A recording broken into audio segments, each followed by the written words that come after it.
The prairie exhaled a long, dry breath, stirring the dust that coated the platform of the Redemption train station. It was less a station and more a suggestion, a weathered plank building standing defiant against the immense, unending sky. Elias stood beside his wagon, his form as still and weathered as the landscape itself. His hat was pulled low, casting his face in shadow, but his eyes, the color of a faded storm cloud, missed nothing. He watched the iron horse approach, a smudge of smoke on the horizon that grew into a thunderous, steam-belching beast. It was an intrusion of noise and metal in his world of wind and whispering grass. The train groaned to a halt, sighing steam. A few rough-looking men disembarked, then a woman. She hesitated on the top step, a small, dark figure silhouetted against the harsh afternoon sun. She held a single, battered suitcase. This was her. Anna.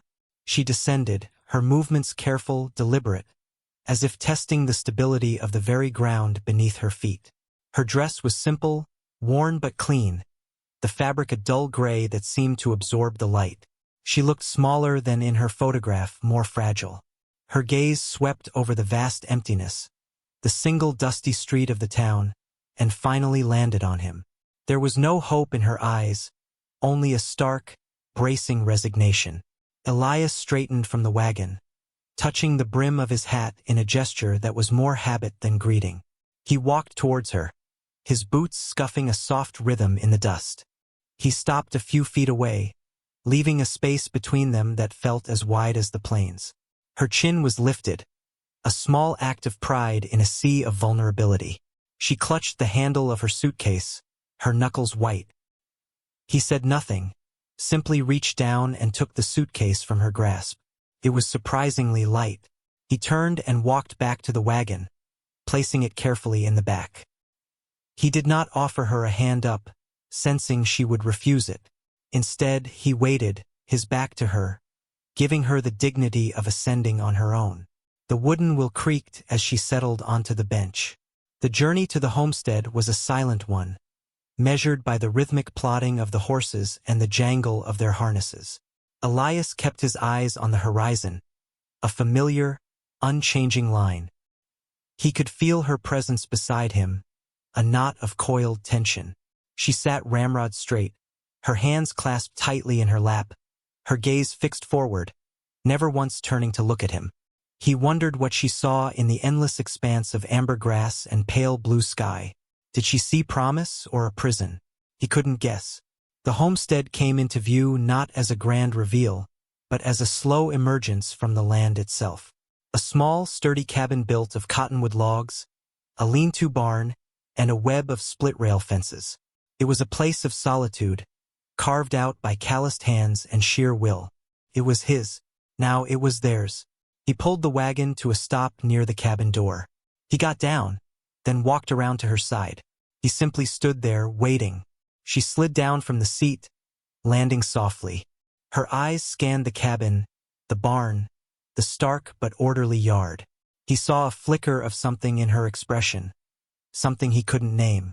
Not disappointment, not relief, just assessment. He retrieved her suitcase. The cabin door swung open on well-oiled hinges. Inside, it was spare but immaculate. A stone hearth, a simple table with 2 chairs, a bed tucked into one corner with a patchwork quilt, and a smaller cot against the opposite wall. A fire was already laid in the hearth, waiting for a match. He had swept the floor that morning. He set her suitcase down beside the cot. She didn't move from the doorway, her body still framed by the glaring light outside. He walked to the stove, picked up the kettle. His voice, when it came, was raspy from disuse. "Water's fresh from the well." He gestured toward a bucket. She finally stepped inside, letting the door swing shut behind her, plunging the room into a softer, dimmer light. She looked at the cot, then at him. "Thank you," she said.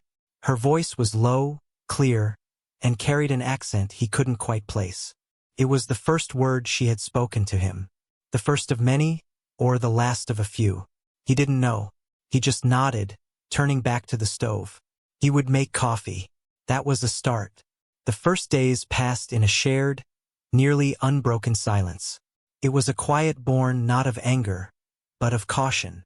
They moved around each other in the small space of the cabin like two wary animals, learning the boundaries, the rhythms. He rose before the sun, his movements economical, quiet.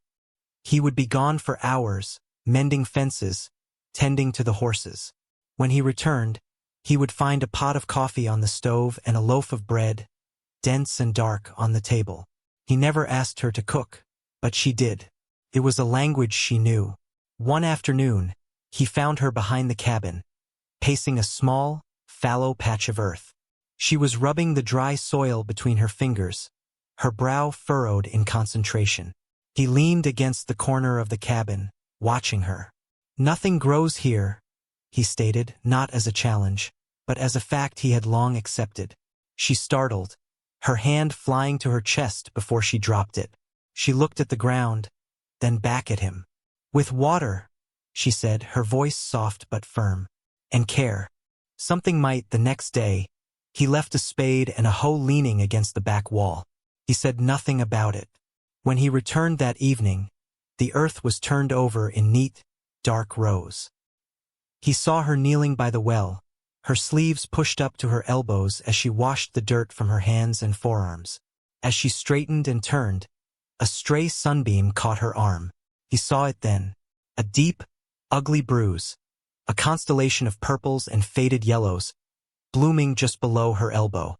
His breath caught in his throat. His gaze locked on it, and in that instant, she saw him see it. A veil of shame and fear fell over her face. She yanked her sleeve down with a frantic, jerky motion, turning away from him. The silence that fell between them was no longer cautious. It was heavy, suffocating, filled with the things he now knew and she could no longer hide. He didn't speak. He turned and walked into the barn. The image of that mark burned into his mind. He ran a hand over the rough neck of his horse, the animal's steady warmth a small comfort against the cold anger coiling in his gut. He hadn't brought her here for this. He hadn't known what he was bringing her here for. Not really. Partner. A cure for a loneliness so profound it had become a part of the landscape.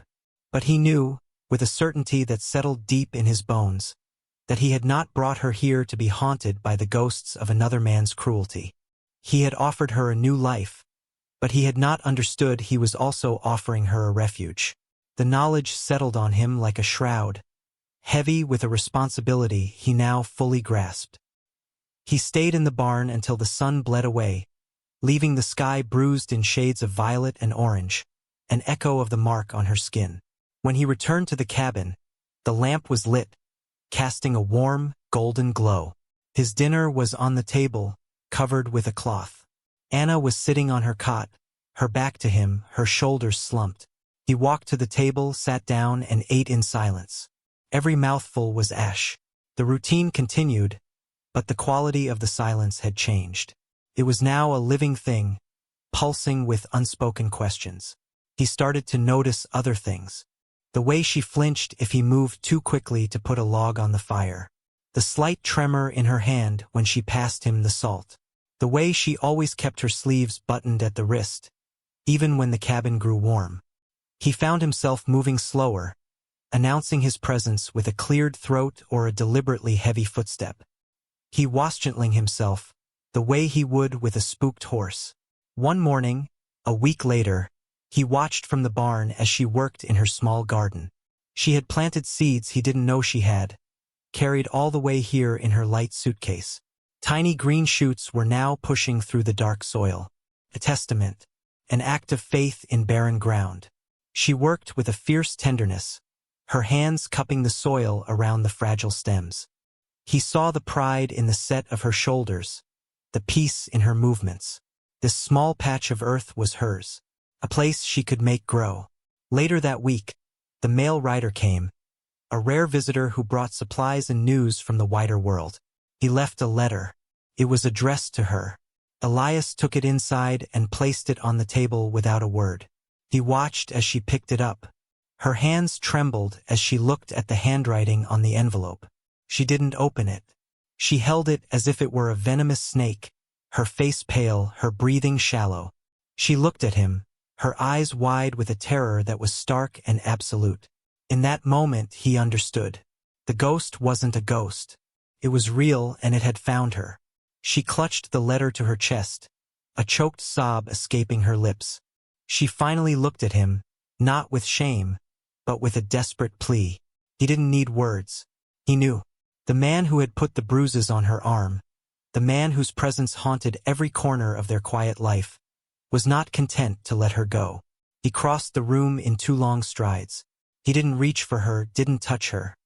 He gently took the unopened letter from her trembling fingers. He walked to the hearth, where the breakfast fire still glowed with embers. He tossed the letter into the flames. They watched together as the paper curled, blackened, and turned to weightless ash. The words on it consumed without ever being read. Her shoulders shook with silent sobs. He still didn't touch her. He just stood beside her, a solid, unmovable presence, a shield between her and the world. "I'll hitch the wagon," he said, his voice low and steady. "We're going to town." She looked up at him, confusion warring with fear in her eyes. "Why?" He met her gaze, and for the first time, he let her see the steel beneath his quiet exterior. "To make this right," he said. The ride back to redemption was the opposite of the first. The silence was not one of strangeness, but of shared purpose. Anna sat beside him, not as a stranger, but as a compatriot. She still looked afraid, but a new resolve had settled in her eyes. She trusted him. The weight of that trust was immense, and he was determined to be worthy of it. When they arrived, the town was stirring with its usual midday languor. Men loitered outside the saloon. Women with baskets hurried in and out of the general store. Their gazes followed the wagon. The reclusive Elias, back in town so soon, with his mail-order bride beside him. Whispers followed them like dust devils. He ignored them. He didn't stop at the general store or the sheriff's office. He pulled the wagon to a halt directly in front of the small, clapboard building marked with appealing sign, County Clerk and Recorder. He got down and, this time, he turned and offered her his hand. She looked at his large, calloused hand, then up at his face. After a moment's hesitation, she placed her small hand in his. His grip was firm, steady. He helped her down, and he did not let go of her hand. Holding her hand, he led her up the steps and into the dusty, sun-drenched office. The clerk, a balding man named Miller with spectacles perched on his nose, looked up in surprise. "Elias, didn't expect to see you." Elias walked to the counter. Anna still at his side, their joined hands resting on the worn wood. He looked Miller square in the eye. "I need a deed drawn up." Miller blinked. "A deed? Buying more land? Didn't think there was much left to buy out your way." "Not buying," Elias said, his voice clear and resonant in the quiet room. "I'm dividing." A few townspeople, drawn by the unusual sight of Elias's wagon, had drifted closer to the office door, their curiosity piqued. They now stood clustered in the doorway, listening. "Dividing?" Miller asked, confused. "What are you?" "My homestead." Elias cut in, his voice firm, leaving no room for argument. 160 acres. The cabin, the barn, the well. I want it divided. Half for me. And half. He paused, turning his head slightly to look at Anna. "For my wife, Anna, in her name. Hers alone." A collective gasp rippled through the small crowd at the door. Miller's jaw went slack. He stared at Elias, then at Anna, then back again. In this time, in this place, a man's land was his kingdom, his entire worth. To willingly give half of it away, especially to a woman he had known for mere weeks, was unthinkable. It was madness. "Elias," Miller began, lowering his voice, "are you sure about this? A transfer like that, it's permanent. It would be hers. To do with as she pleases." "I'm aware," Elias said calmly. "That's the point." He squeezed Anna's hand. She was looking at him, her eyes shining with unshed tears, but these were not tears of fear. They were tears of disbelief, of dawning, radiant hope. She finally understood. He wasn't just protecting her. He was arming her. He was giving her ground to stand on that no one could ever take away. He was telling her, in the most public and legally binding way possible, that this was her home. Not his home that she was allowed to live in, but her home. The whispers from the doorway turned from gossip to stunned silence. They were witnessing something far beyond a simple legal transaction. They were witnessing an act of profound, defiant love. An act that declared this woman was not property, not a hired hand, but a partner, an equal. He was building a fortress for her, not of stone or wood, but of law and parchment.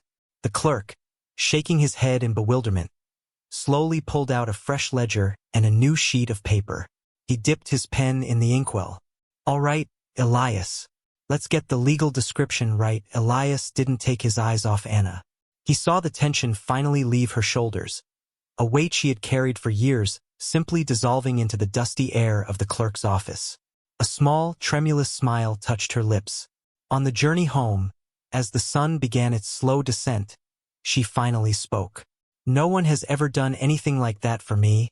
He kept his eyes on the trail ahead, but his voice was gentle. "It wasn't for you," he said. "It was for us." When they reached the homestead, the world was bathed in the soft, forgiving light of dusk. The air was cool and smelled of earth and grass. He unhitched the horses while she went inside. A few moments later, the warm glow of the lamp appeared in the window. He finished his chores and walked to the cabin. When he opened the door, he saw that she had moved her cot. It was no longer pressed against the far wall, a symbol of their separation. She had placed it right beside his bed, the patchwork quilts nearly touching. On the table, 2 plates were set, and in the center, in a small jar of water, was a single tiny wildflower from her garden. She turned to him, her face open and luminous in the lamplight. There were no more shadows in her eyes. There was only peace, an earned peace. He walked over to the table and sat down. She sat opposite him. For a long moment, they just looked at each other across the small space. Then, she reached out her hand, palm up, across the table. He reached out and placed his hand in hers. Their fingers interlaced. Outside, the vast prairie was silent, holding its breath under a blanket of stars. Inside the small cabin, a home had finally been made.